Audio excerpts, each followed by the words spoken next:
New tonight, LMPD has made an arrest in a late-night shooting in the Highlands. It's our top story on the night team. I'm Connie Leonard. LMPD announced the arrest of Richie Williams in connection to the shooting that happened on Baxter Avenue near several popular late-night spots.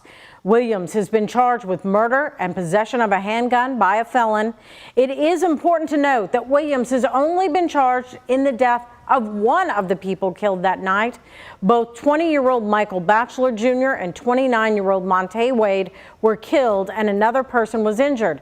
Now, police say two separate shootings happened that night, one on Baxter and the other around the corner on Morton. LMPD is still actively investigating that shooting on Morton Avenue. Tonight, we spoke with Councilman Ben Reno Weber, who told us it's a relief LMPD has made an arrest so quickly in this case. We really appreciate the hard work that's been done. And what happened here is a clear indication that we need to be investing more in our entertainment districts and in trying to prevent the places that attract people who are more likely to commit violence. Now, as police continue to actively investigate, they are asking anyone with information to come forward. You can do so by calling their anonymous tip line at 574-LMPD or utilizing the online portal. All week, we've been hearing complaints about the long car rider lines surrounding JCPS schools. More parents this year are having to set in these lines after JCPS cut transportation to most magnet and traditional schools. However, it's not just impacting the parents. The night team's Alexandra Goldberg and photojournalist Elijah McKenzie show us how it's impacting local business. Well, I purposely left my home, which is literally across the street, 20 minutes early, anticipating the traffic. Carpool lane backups down Brownsboro Road, frustrating parents, students, everyone was like yelling, and local businesses. With the school bus situation last year, that was one thing, but this is just a different version of that. Chenoweth Elementary in St. Matthew sits next to Chenoweth Plaza, home to about a dozen businesses. You've got just a standstill traffic from both directions. Yasmina Mom, a stylist at Wildflower Salon, says this year is the most congested start to school yet. On top of the rush hour traffic, you also have the school traffic. So it's just kind of a combination of the two that ends up creating a pretty good backup. We've been talking to some storefront owners here in Chenoweth Plaza. One said despite the traffic on Brownsboro and Chenoweth, the traffic is not as bad as last year, and they attribute that to the freshly painted roads. But others say this is the worst congestion they've seen in 7 years. Another said folks are also late to their appointments because of the backup. And it normally takes me 5 minutes to get to the salon if I'm at home. And today it took me 20 minutes because of all the traffic, because of the new traffic pattern. Chenoweth Elementary dismissal is at 4:20, and a JCPS spokesperson confirmed the carpool lines were cleared just half an hour later. maybe today's like a calmer day, but like for example yesterday there was just like so many people, like it was like really bad traffic. JCPS contends in addition to more car riders because of the new transportation plan, the school has seen increased enrollment of 200 students over the past 3 years. They ask parents to be patient as problems are ironed out in these first few weeks. In St. Matthews, Alexandra Goldberg, WHAS11 Night Team on your side. The JCPS hotline is open for another week. 485-RIDES is the number to call for parents to ask questions about school transportation or make any requests. All right, speaking of school, in the morning, Ben, some of those kiddos may need a rain jacket. That's right, and maybe some extra time to get out the door because we're looking at the potential of some heavy rain showers, maybe a few thunderstorms as well. So the time frame around 5 until 11 o'clock in the morning is when we'll have that chance for some strong thunderstorms. That's why it is our weather impact alert day for tomorrow. Right now, storms have been firing up out to our west. As we switch over into Futurecast here, there might be an isolated shower or thunderstorm mainly southwest over the next few hours, and we don't expect any kind of severe weather outbreak. The severe weather threat is going to be low, but heavy downpours, lightning, thunder, some gusty winds possible. This is around 7 o'clock, so right during the morning commute there will be that potential of these scattered showers and thunderstorms. But after the morning activity, it looks drier tomorrow afternoon. It's going to be a muggy Friday with highs in the upper 80s to around 90 degrees. Now, there's a chance for a few more showers and thunderstorms for part of the weekend, and I'll time that out in more detail coming up as well. All right. Thank you so much, Ben.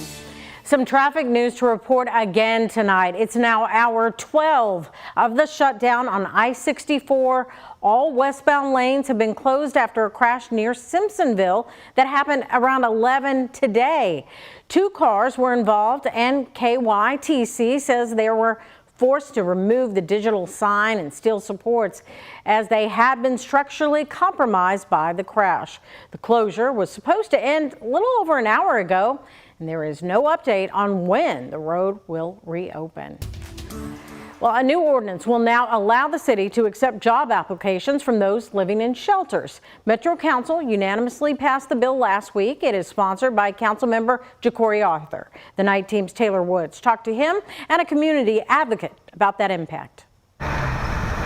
As the cost of living goes up, more people are left unhoused. For those living in shelters, they're facing an even bigger challenge, applying for jobs. Sometimes more often than not, it's so hard to get a job because they want you to have an address. They want you to have a home. Savvy Hughes knows this all too well through her own experience. At one time, she lived in her car and found herself over-explaining when it came to writing down an address on job applications since she was homeless. A new ordinance passed by Metro Council will now require the city to accept applications from people living in homeless shelters. Especially with our current economic climate. And so to get rid of that kind of blockage will really create, I think, a lot of alleviation for families. Last year, the Coalition for the Homeless reported more than 5,000 Louisvillians living in shelters. This ordinance created by Councilman Ja'Cory Arthur will help break the cycle by letting people use shelter addresses on job applications. Overall, I don't see how it's a downfall to anybody. It really seems like a benefit all the way through. Councilman Arthur says it's been a labor of love to work on the measure over the last 2 years. We found out there's a really vicious cycle going on where people can't get housing because they don't have employment, and people can't get employed because they don't have housing. He said a number of shelters have already signed a letter of support through the Coalition for the Homeless. We also had a couple others, St. John, St. Vincent de Paul, that were allowing people to use their addresses. We're hoping that since we've passed this legislation, every shelter in the region will now allow people to use their addresses. Hughes believes this ordinance is a benefit for everyone. Should it be signed by the mayor's office is a win-win for all. I think there's lots of positions that the city is looking to fill, that vendors are looking to fill. In Louisville, Taylor Woods, WHAS 11 Night Team on your side.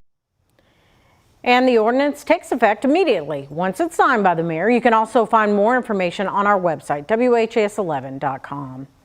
Louisville Metro Police say there have been 4 arrests and 11 citations for street camping since the Safer Kentucky Act went into effect 1 month ago. Now, under the act, the homeless can be fined up to $250 or get 90 days in jail if they're found sleeping on the street.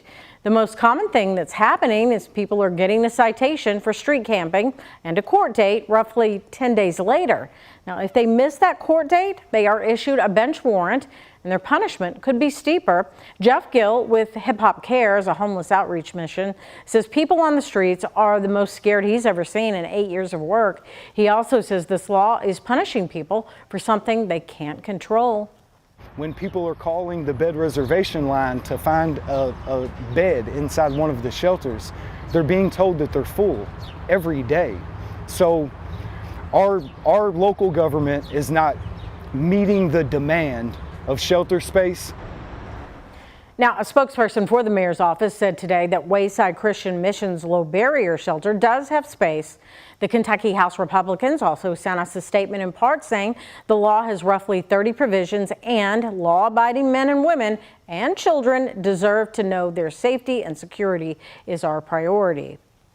One Kentucky school district is facing backlash after openly opposing Amendment 2. The proposed constitutional amendment would change the state constitution to allow public funds to go to private schools, opening the door for school voucher programs and more. A school district in Somerset, Kentucky, 2 hours southeast of Louisville, took down a social media post urging people to vote no on Amendment 2. And it didn't take long for Kentucky Attorney General Russell Coleman to put out a statement saying the district broke state law.